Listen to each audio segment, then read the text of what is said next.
শুভ সকাল সবাইকে। আশা করছি সবাই ভালো আছেন। সকাল সকাল ঘুম থেকে উঠলে সূর্য উদয়টা দেখা যায়, আর সকালবেলা রোদে রয়েছে ভিটামিন ডি, যা কিনা আমাদের জন্য, আমাদের মানবদেহের জন্য খুবই উপকারী।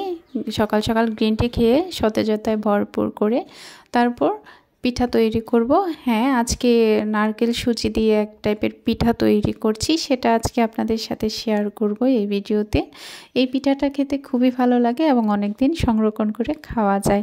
নারকেল সুজি চিনি এইখানে নিয়েছি আমি, এখানে সমপরিমাণ নিয়েছি। মিষ্টি কম বেশি আসলে যার যার ইচ্ছে মতো নেওয়া যায়।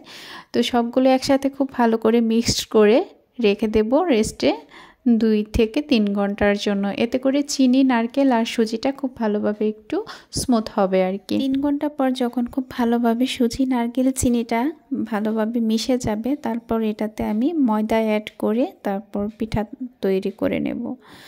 তো প্রকৃতি তো আসলে সবসময় আমাদের অনেক ভালো লাগা দিয়ে থাকে। এই যে পিঠাগুলো আমি খুব সুন্দর করে বানিয়ে নিয়েছি।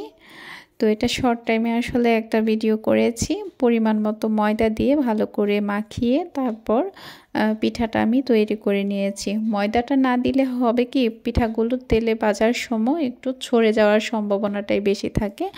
ময়দা দিয়ে মাখিয়ে নেওয়ার পর এরকম করে বানিয়ে গরম তেলে ভেজে নিয়েছি। এই পিঠাটা অনেক দিন সংরক্ষণ করে খাওয়া যায় এবং খুবই ভালো লাগে খেতে। এটা ক্রিস্পি টাইপের বিস্কিটের মতো একটু হয়ে থাকে আর কি, এর জন্য আরও বেশি ভালো লাগে। আর নারকেল, সুজি, চিনির সংমিশ্রণে যেহেতু এই পিঠাটা তৈরি করা হয়েছে, তো এটার স্বাদ অতুলনীয় হয়ে থাকে। তো আমি পিঠাগুলো সবগুলো ভেজে নিয়েছি একে একে।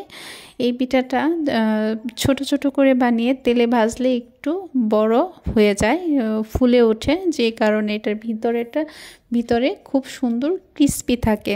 তো আজকের পিঠা বানানোটা আমার তৈরি হয়ে গেছে। আপনাদের সবাইকে অসংখ্য ধন্যবাদ জানাচ্ছি আজকের ভিডিওটি দেখার জন্য আর পপিস ওয়ার্ল্ডের সাথে থাকার জন্য। আজকের পিঠা রেসিপিটা কেমন হয়েছে কমেন্ট করে জানাবেন।